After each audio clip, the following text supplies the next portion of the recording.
यह कहानी एक आदमी की है जिसका नाम पार्क कांग है, जो एक उभरता हुआ प्रसिद्ध एक्टर है। उस समय पार्क कांग अपने करियर के शिखर पर पहुंच रहा था, यहाँ तक कि उसकी मां दुनिया में कहीं भी कुछ भी खरीद सकती थी। उसने वेल्थ और करियर दोनों हासिल किए थे, जिससे वह अपनी फॉर्च्यून को लेकर घमंडी हो गया। कांग एक लग्जरी अपार्टमेंट में रहता था, जो बहुत एक्सपेंसिव था। वह जहां भी जाता, हमेशा उसके साथ उसका मैनेजर जो यून होता।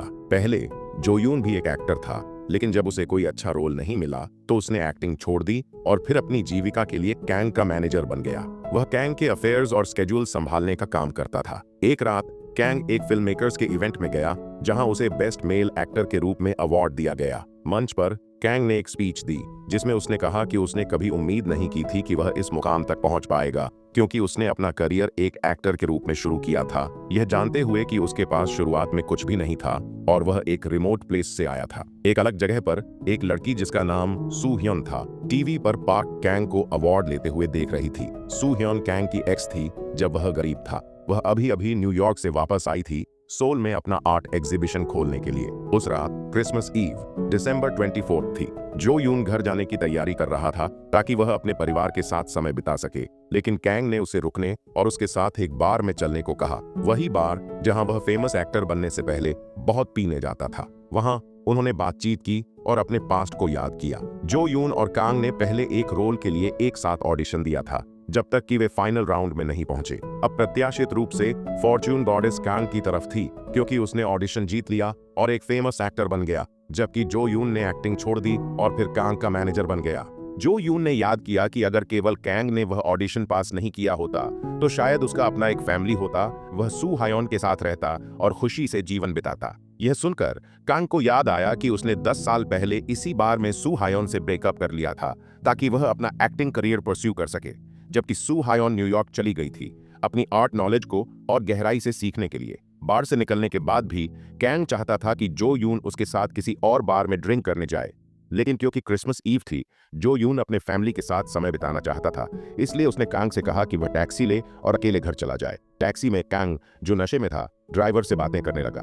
ड्राइवर ने कहा कि रिच और फेमस होना इस दुनिया में खुशी और संतुष्टि की गारंटी नहीं है। अचानक ऐसा लगा जैसे ड्राइवर को पता था कि कांग के दिल में क्या चल रहा है। उसने एक अजीब सा सवाल पूछा। उसने पूछा कि अगर कांग को पास्ट बदलने का मौका दिया जाए तो वह क्या करेगा। ड्राइवर को तो यहाँ तक पता था कि कांग ये सोच रहा था कि उसने सू हायोन से ब्रेकअप करते समय पास्ट को बदलने की बात सोची थी। ड्राइवर ने यह भी कहा कि वह इस सोच को रियलिटी में बदलने में मदद कर सकता है। अगली सुबह कांग एक साधारण से घर के वुडन फ्लोर पर उठा। वह पूरी तरह से कंफ्यूज था कि वह कहाँ है, और उसने अपने सामने 2 बच्चों को देखा जो उसे फादर कहकर बुला रहे थे। उसकी हैरानी और बढ़ गई जब उसने एक ऐसी शख्सियत को देखा जिसे वह बहुत अच्छी तरह जानता था। उसकी खोई हुई मोहब्बत सू हायोन अब उसकी वाइफ थी। कांग को बताया गया कि वह अपने ही घर में है और ये 2 बच्चे उसके बच्चे हैं। सू हायोन ने भी सोचा कि शायद कांग अब तक अपने ड्रंकनेस से उबरा नहीं है, क्योंकि उसने कल रात बहुत ज्यादा ड्रिंक कर ली थी। कांग अब भी उस सुबह जो कुछ हुआ उसे प्रोसेस नहीं कर पा रहा था। उसने जो यून से कांटेक्ट करने की कोशिश की, लेकिन वह संपर्क में नहीं आया। कांग ने अपने अपार्टमेंट वापस जाने का फैसला किया। वह कैजुअली अंदर गया और सिक्योरिटी गार्ड ने उसे देखकर कंफ्यूजन जताई, क्योंकि उसने कैंग को रेजिडेंट्स में से नहीं पहचाना। कैंग कैजुअली टॉप फ्लोर पर गया और डोर लॉक खोलने के लिए कॉम्बिनेशन ट्राई किया, लेकिन समहाउ वह काम नहीं किया। वह तब और ज्यादा शॉक्ड हो गया जब किसी ने उसका अपार्टमेंट खोल दिया। उसने सोचा कि कोई थीफ उसके अपार्टमेंट में घुस आया है। फिर कैंग ने जबरदस्ती अपार्टमेंट में घुसने की कोशिश की और इतनी हलचल मचाई कि सिक्योरिटी गार्ड्स को उसे रोकना पड़ा। माहौल कैओटिक हो गया, क्योंकि अपार्टमेंट के ओनर ने सोचा कि कैंग उसकी वाइफ का लवर है। कैंग ने समझाने की कोशिश की कि वह एक फेमस एक्टर है, लेकिन कोई उसे पहचान नहीं रहा था। कुछ देर बाद कैंग पुलिस स्टेशन पहुंच गया। वह गुस्से और कंफ्यूजन में था। पुलिस ने उसे बताया कि डेटाबेस के अनुसार वह अपार्टमेंट उसका नहीं था। यह सुनकर कैंग शॉक्ड रह गया कि उसने एक ही रात में सब कुछ खो दिया। कांग और ज्यादा एम्बैरेस्ड हो गया जब सू ह्योन उसे लेने पुलिस स्टेशन आई। सू ह्योन ने कहा कि वह उसकी वाइफ है, लेकिन कांग ने कहा कि वह उसकी वाइफ नहीं है। जाहिर है सू हायोन गुस्सा हो गई और उसने सोचा कि कैंग उससे डिवोर्स मांग रहा है। पुलिस ने उसे शांत किया और कहा कि शायद कैंग थोड़ा कंफ्यूज्ड है, क्योंकि वह खुद को एक्टर कह रहा था। इसके बाद दोनों घर चले गए। कांग अब भी सोच रहा था कि क्या सच में उसने सू हायोन से शादी की है। बार बार उनके रिलेशनशिप के बारे में पूछने से इरिटेटेड होकर सू ह्योन ने फिर से कैंग को एक थप्पड़ मारा ताकि वह होश में आए। उसी वक्त कांग ने एक टैक्सी को पास से गुजरते हुए देखा। उसने उस रात का इंसिडेंट याद किया। जो यून के साथ ड्रिंक करने के बाद उसने एक टैक्सी ली थी और ड्राइवर से बात की थी, और फिर उसके बाद वह यहाँ आ गया। घर पहुंचने पर सू ह्योन ने फिर से उसे डांटा और कहा कि वह बकवास बातें करना बंद करे। फिर कांग ने अपनी बेटी रोही से बात की उसने उसे बताया कि वह अपनी मेमोरी खो चुका है और उनके साथ बिताया हुआ अपना जीवन याद नहीं कर पा रहा है। उस समय सू हियोन ने कहा कि वह अपने आर्ट क्लास के बाद अपने फ्रेंड से मिलने जाएगी, इसलिए उसने कांग से बच्चों का ख्याल रखने को कहा।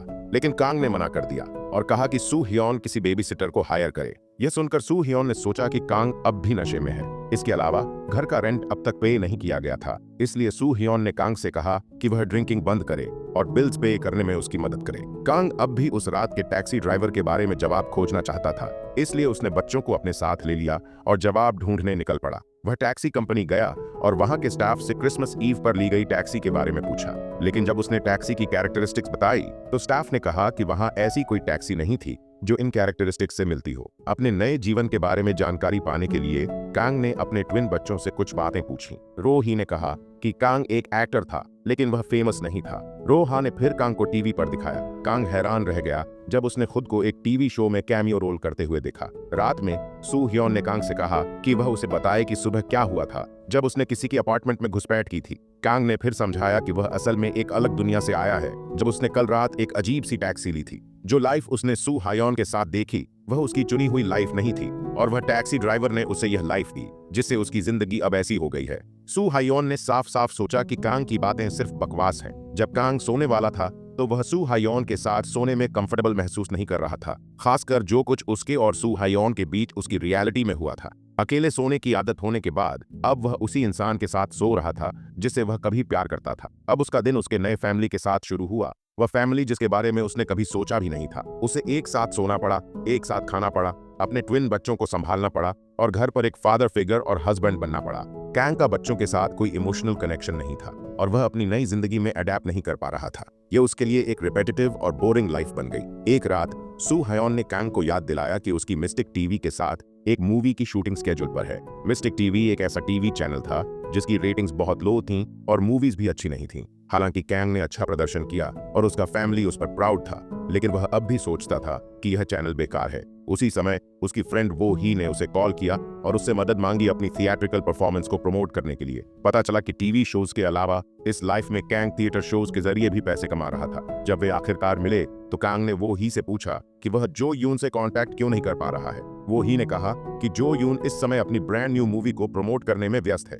जब यह साबित हो गया तो पता चला कि जो यून, जो उसकी रियलिटी में उसका मैनेजर था, इस रियलिटी में एक फेमस एक्टर है। कांग को तब एहसास हुआ कि उसकी करियर जो यून के साथ स्वैप हो गई है। एक दिन कांग ने उस एजेंसी ऑफिस जाने की कोशिश की जहां जो यून काम करता था और जबरदस्ती वहां पहुंचा। वह ऊपर गया और आखिरकार जो यून से मिला, जिसने अब भी उसे पहचाना। फिर उसने कांग को साथ में खाना खाने के लिए इनवाइट किया। बातचीत के दौरान कांग को यह जानकारी मिली कि जो यून एक्टर इसलिए बन सका क्योंकि कांग ने फाइनल ऑडिशन के दौरान विथड्रॉल कर लिया था ताकि वह सू हियोन को एयरपोर्ट पर रोक सके। इसी वजह से जो यून इस रियलिटी में एक्टर बन पाया। जो यून के साथ लंच करने के बाद कांग ने सू हियोन से मिलने के लिए उसकी गैलरी जाने का फैसला किया। जो यून की बातों से कांग को पता चला कि उसने जानबूझकर ऑडिशन का मौका छोड़ दिया था ताकि वह सू हायोन को रोक सके। यह उस रियलिटी से अलग था जहां से वह आया था, जहां कांग ने अपना करियर परस्यू करने के लिए सू हायोन से ब्रेकअप कर लिया था। तब से कांग का व्यवहार सू हायोन के प्रति बदल गया। कांग ने पूछा कि अगर सू हायोन 10 साल पहले न्यूयॉर्क चली जाती तो क्या होता, लेकिन सू हायोन ने कहा कि उसे कांग और उनके ट्विंस के साथ अपनी वर्तमान लाइफ ज्यादा पसंद है। संक्षेप में, एक रात वो ही और कांग ने अपनी थिएट्रिकल परफॉर्मेंस आयोजित की। उस रात मौजूद जो यून शो देखते देखते सो गया क्योंकि उसे नींद आ रही थी। इसके बाद सभी को जो यून ने डिनर पर इनवाइट किया। जो यून को वो ही में इंटरेस्ट दिखा जो उसकी दूसरी लाइफ में भी उसे पसंद करती थी। जो यून ने यहाँ तक कि अपने क्रेडिट कार्ड छोड़ दिए ताकि वे जो चाहे खा पी सकें। कांग के घर पर उसने सू हायोन और उसकी फ्रेंड्स के साथ पार्टी की, जिसमें वह खाना भी शामिल था जो वह रेस्टोरेंट से अर्लियर लेकर आया था। हालांकि कांग एक ऐसा एक्टर था जो ज्यादा फेमस नहीं था, लेकिन वह पड़ोस की लेडीज के बीच काफी पॉपुलर था। अगली सुबह उनके घर पर कांग की मां आई, जो इस रियलिटी में उसकी ओरिजिनल रियलिटी की मां से काफी अलग थी। उसकी मां काफी चिड़चिड़ी थी, खासकर जब उसे पता चला कि कांग ने अपनी वर्तमान जॉब से इस्तीफा दे दिया था। कांग और उसकी ग्रैंड चिल्ड्रन से मिलने के बाद उसने कांग को घर वापस जाने के लिए टर्मिनल तक छोड़ा। उसने दुआ की कि उसका बेटा जो यून की तरह एक अच्छा रोल पाए और उसे कुछ पैसे भी दिए। उसने कांग से कहा कि वह अपने परिवार को ट्रीट करे और अपने पिता की कब्र के लिए फूल भी खरीदे। उसकी यह रिक्वेस्ट कांग ने तुरंत पूरी कर दी, लेकिन जैसा कि हमेशा होता है, कांग नहीं चाहता था कि वह अपने पिता की कब्र पर जाए क्योंकि उसे अपने पिता के साथ बुरी यादें जुड़ी हुई थीं। इसलिए वह कभी भी अपने पिता की कब्र पर नहीं जाता था। एक और वक्त पर कांग एक ऑडिशन में गया। उसका एक्टिंग असल में अच्छा था, लेकिन क्योंकि ऑडिशन करने वालों को पता था कि कांग जो यून का सबसे अच्छा दोस्त है और वह अक्सर उसके साथ समय बिताता है। उन्होंने कांग से कहा कि वह जो यून को मनाए ताकि वह अपनी फिल्म में काम करे। फिर कांग ने जो यून से इसके बारे में बात की। जो यून सुनकर चौंक गया और फिर यह भी पता चला कि उसने जानबूझकर ऑडिशन को नहीं लिया था, क्योंकि वह चाहता था कि कांग वह रोल पाए ताकि वह अपनी फैमिली के लिए पैसे कमा सके। जो यून समझता था कि कांग को हर वक्त ऑडिशंस पर नहीं जाना चाहिए था, और क्योंकि जो यून को किसी ऐसे व्यक्ति की जरूरत थी जिस पर वह विश्वास कर सके, उसने कांग को अपने मैनेजर के रूप में काम करने का प्रस्ताव दिया। कांग ने किसी न किसी वजह से यह प्रस्ताव ठुकरा दिया, क्योंकि वह महसूस करता था कि उसकी जिंदगी पूरी तरह बदल चुकी है और वह जो कुछ भी उसके पास था उससे निराश था। अगले दिन कांग को सू हायोन से संपर्क करने में परेशानी हुई। उसने एक घोषणा भी पाई कि वह अब अपनी गैलरी में क्लासेस नहीं लेगी। एक और समस्या तब आई जब वह और उसके ट्विन बच्चे प्लेग्राउंड पर खेल रहे थे। उस दोपहर रोही ने पूछा कि एक्टर्स जो फैन को सिग्नेचर्स देते हैं वो कैसे होते हैं। कांग ने उससे बताया कि कैसे साइन करना होता है। जब उसने देखा, रोही ने दुआ की कि एक दिन उसका पिता भी फेमस एक्टर्स की तरह दूसरों को ऑटोग्राफ्स दे सके। अचानक रोहा अकेले खेलते हुए दुर्घटना का शिकार हो गया। उन्हें तुरंत अस्पताल ले जाया गया। थोड़ी देर बाद सू हायोन आई और यह पता चला कि उसने एक कन्वीनियंस स्टोर पर काम किया था। कांग को बुरा लगा क्योंकि सू हायोन ने उसे नहीं बताया और उसे परिवार के मुखिया के रूप में बेकार बना दिया। फिर कांग ने अपना एटीएम चेक किया और पाया कि उसमें कोई पैसा नहीं था। कांग उस रियलिटी से निराश था क्योंकि उसने पिछले 10 सालों में कुछ भी नहीं किया था। यह जानकर कि उसके पास कोई और विकल्प नहीं था, कांग को जो यून के प्रस्ताव को स्वीकार करने के लिए मजबूर होना पड़ा कि वह उसके मैनेजर के रूप में काम करे। जो यून को अपना मैनेजर देखकर जो अनुभव उसने प्राप्त किया था, उसे देखते हुए कांग ने अपना काम शुरू किया। उसने एजेंडास तैयार किए, जो यून को शूटिंग क्षेत्र में सेवा दी और यहां तक कि पापारात्सी से उसे बचाया। कांग ने जो यून को फिल्मों या विज्ञापनों के लिए सैलरी की मांगों पर सलाह देने में भी संकोच नहीं किया। कांग ने अपने 10 साल के अनुभव का उपयोग किया ताकि जो यून और अधिक पैसा कमा सके। कभी कभी कांग ने जो यून को स्क्रिप्ट पढ़ने में भी मदद की और इससे कांग भावनाओं में बह गया, क्योंकि उसने बहुत समय से कोई स्क्रिप्ट नहीं पढ़ी थी। अपनी वास्तविकता में वह स्क्रिप्ट याद करने में आलसी था। जो यून को स्क्रिप्ट सीखने में बहुत समय लग गया, जिससे एक्स्ट्रास इंतजार नहीं कर सके और उन्होंने इस्तीफा दे दिया। अंत में निर्देशक ने कांग को भूमिका देने का निर्णय लिया, क्योंकि उसे पता था कि कांग एक एक्टर था। यह निश्चित रूप से कांग चाहता था। कांग ने अच्छा काम किया। घोड़े पर चढ़ने का उसका अभिनय तो निर्देशक से तारीफ भी हासिल कर गया, जबकि जो यून, जो मुख्य अभिनेता था, केवल शूटिंग के सामान के साथ घोड़े पर चढ़ सका। अपनी रिस्पेक्टिव जिंदगी से अलग इस बार कांग ने अपने अभिनय को पूरी तरह और प्रोफेशनलिज्म के साथ किया। यहां तक कि उसके घर में परिवार भी उसकी प्रदर्शन से हैरान था। कांग अब परिवार के मुखिया के रूप में अपनी जिंदगी का आनंद लेने लगा था। वह पहले से ज्यादा अपने परिवार से प्यार करने लगा था। उसकी जिंदगी अब पहले से कहीं बेहतर थी। वह आराम से खा सकता था और समय पर बिलों का भुगतान कर सकता था, क्योंकि उसकी आय अब स्थिर हो गई थी। लेकिन जाहिर तौर पर इस बदलाव ने उसे बदल दिया था और सू हायोन का ध्यान आकर्षित किया था, खासकर जब कांग उन्हें जो यून के अपार्टमेंट में ले गया, जो यून ने उन्हें रहने के लिए दिया था। सू हायोन ने इस योजना से सहमति नहीं जताई। उसे लगा कि पैसे ने कांग को पूरी तरह बदल दिया है। कांग अपनी पत्नी और बच्चों के लिए सबसे अच्छा देना चाहता था, लेकिन दुर्भाग्यवश कांग अभी भी अपनी पूर्व जीवन जैसी सोच रखता था। सू हायोन के लिए जो कुछ भी उनके पास था वह सबसे महत्वपूर्ण नहीं था। इस वजह से वे दोनों झगड़ने लगे। रात को कांग, जो सो नहीं पा रहा था, अपने बच्चों के कमरे में गया। उसने महसूस किया कि अपनी वर्तमान जिंदगी में ऐश्वर्य वह चीज नहीं है जिसे पीछा करना चाहिए। कांग ने तुरंत अपनी पुरानी जिंदगी से अपने गलतियों से सीखा कि भले ही वह ऐश्वर्यपूर्ण जिंदगी से दूर था, लेकिन यह स्थिति उसे खुश करती थी, बजाय इसके कि वह अमीर हो और अकेले बिना परिवार के जी रहा हो। दिन, सप्ताह और महीने बीत गए और कांग ने आगे बढ़ने में सफलता प्राप्त की और अपनी पुरानी जिंदगी को भूलने में भी कामयाब रहा। उसने जो यून के साथ निभाए गए अपने रोल को प्रभावशाली ढंग से पूरा किया। कांग के पास अब बहुत सारे फैंस थे और यहाँ तक कि निर्देशक ने उसकी अब तक की अच्छी प्रदर्शन की सराहना की। निर्देशक ने यह भी कहा कि जो यून और कांग को अपनी भूमिकाएं बदलनी चाहिए, क्योंकि जो यून को कांग से बेहतर मैनेजर बनना चाहिए। कांग को एक विशेष इंटरव्यू सत्र भी मिला, जिसने उसकी पहचान एक एक्स्ट्रा अभिनेता से लेकर एक प्रबंधक और फिर एक पेशेवर अभिनेता के रूप में बनाई। उसकी इस सफलता ने उसके परिवार को भी खुश किया, लेकिन फिर भी कांग ने जो यून के लिए एक प्रबंधक के रूप में काम किया। जब जो यून ने सर्वश्रेष्ठ अभिनेता का पुरस्कार प्राप्त किया तो उसने आश्चर्यचकित होकर कांग का धन्यवाद किया, क्योंकि उसने कहा कि अगर कांग का समर्थन नहीं होता तो वह यह हासिल नहीं कर पाता। जो यून ने यह भी कहा कि कांग खुद उससे बेहतर अभिनेता था। पुरस्कार का जश्न मनाने के लिए जो यून ने कांग से बार में पीने के लिए कहा। उसने कांग को बताया कि अगली ड्रामा के लिए एक भूमिका खाली है, लेकिन उसकी शूटिंग 3 महीने के लिए विदेश में होगी। कांग ने इस प्रस्ताव को ठुकरा दिया, क्योंकि वह अपनी परिवार से इतने लंबे समय तक दूर नहीं जाना चाहता था। कांग ने इसके बजाय कोई और नौकरी खोजने का निर्णय लिया। तब जो यून ने आखिरकार कहा कि वह वो ही जो कि टॉमबॉयिश लड़की है, से प्यार करने लगा है। वह यह देखकर जलता था कि कांग अपने परिवार के साथ जी रहा है। जो यून ने यह भी कहा कि वह खुशी से अपनी जिंदगी कांग के साथ बदलने के लिए तैयार था। जब वे दोनों खत्म हुए तो वो ही ने जो यून को उठाया, जबकि कांग ने टैक्सी में जाने का चुनाव किया। वह रात क्रिसमस ईव थी, ठीक उसी तरह जैसे 1 साल पहले जब कांग की जिंदगी बदल गई थी। जब वह टैक्सी में बैठा तो ड्राइवर ने उसे याद दिलाया कि अब बस थोड़ा समय बचा है और कांग अपनी असली जिंदगी में लौट जाएगा। ये शब्द अचानक से उसे उसकी पुरानी जिंदगी की याद दिलाने लगे, लेकिन कांग वापस जाना नहीं चाहता था और वह रहना चाहता था। दुर्भाग्यवश वह नहीं कर सका। उसे समय आने पर अपनी असली जिंदगी में लौटना पड़ा। कांग गुस्से में था क्योंकि ड्राइवर उसकी जिंदगी को इधर उधर व्यवस्थित कर रहा था। जब अचानक गाड़ी रुक गई, वही पल था जब कांग को यह पता चला कि ड्राइवर उसका मृत पिता था। उसके पिता ने बताया कि वह इस बात पर अफसोस कर रहे थे कि उन्होंने कांग के साथ समय नहीं बिताया, क्योंकि वह हमेशा काम में व्यस्त रहते थे। वह पल भावुक हो गया क्योंकि असल में कांग ने कभी अपने पिता से बात नहीं की जब तक कि उसका पिता नहीं मर गया। फिर कांग घर लौट आया। उसने तुरंत अपने बच्चों को कसकर गले लगा लिया।